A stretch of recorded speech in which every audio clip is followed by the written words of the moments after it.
Meanwhile, Syrian President Bashar al-Assad taking a swipe at American forces who've been deployed in his embattled country, calling them, quote, invaders, and saying the Trump administration needs to do more in the fight against ISIS. This as the Pentagon has sent hundreds more U.S. Marines and Army Rangers to Syria as part of the final preps for the campaign to take back the de facto ISIS capital of Raqqa from the radical Islamic terrorists who have used Raqqa as the capital of their so-called caliphate.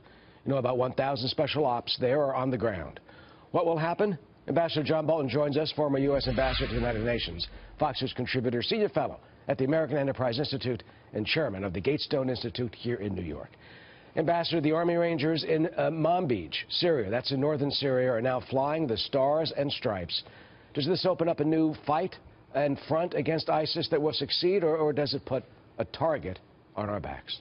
Well, I think it's almost certainly a reflection of President Trump's desire to move up the pace of the destruction of ISIS from the Obama degrade and destroy over some indefinite period of time. It may well be these deployments were planned previously, but I think this is part of the shift that we're seeing.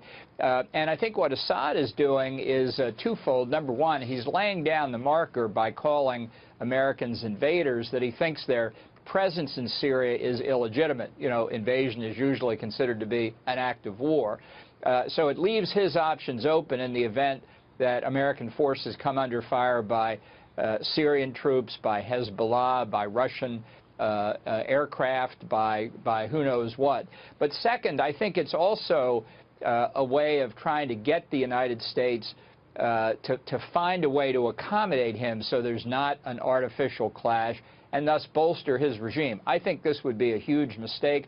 I think it's complicated enough to bring ISIS down, which I hope will happen sooner rather than later. But the last thing we need to do is to arrive at some kind of understanding that preserves Assad in power, preserves Hezbollah in Lebanon, preserves the Iranian-dominated regime in Baghdad. It's fine to eliminate ISIS, the sooner the better, but we have to look at, in effect, I think, what the next conflict in the region is going to be. Well, what is that conflict, and how do we achieve the goals that you just laid out?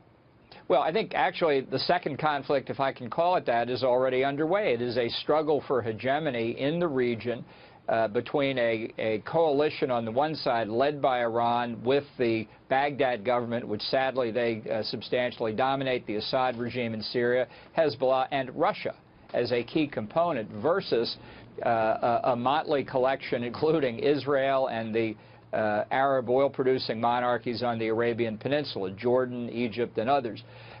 So this is a question, not a fight we wanted to get into necessarily, but a fight that does involve our vital interest. It's why I think the Iran nuclear deal is such a debacle, and I think Iran's continued action as the world's leading banker for terrorism is another part of that threat. Well, Benjamin Netanyahu certainly is aware of that threat, meeting with Vladimir Putin this past week in Moscow about Iran in Syria.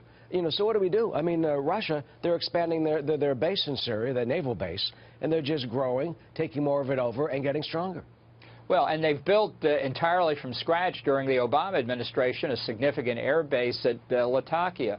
Russian influence over the past several years throughout the Middle East has grown to a point where it really is close to exceeding the influence they had during the 1970s. And I think Iran continues to go from strength to strength here. So this is a very, very dangerous moment in the region, and I think requires very close U.S. attention.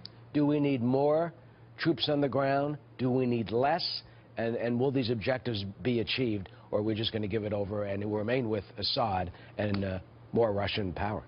Well, I think the key element here is after we defeat ISIS, what comes next? I think it would be a mistake to think that the Sunnis of Iraq will just quietly go back under the domination of the Baghdad government, which is essentially controlled by Shia politicians and figures who are in turn under the domination of the Ayatollahs in Tehran. So you may resolve the ISIS threat decisively, but the groundwork for the next conflict is right there. And the same is true in Syria. Sunni Arabs who want no part of Assad's Alawite regime are not going to happily turn back and say, oh, well, just forget the past 6 years. We're just going to go back and be part of Assad Syria. I just don't think that's going to happen. So you have to have some idea. I believe you should create a new state. I'm sure there are other ideas as well. But going back to the status quo antebellum, not going to happen. It is complicated. It is difficult. It is hazardous.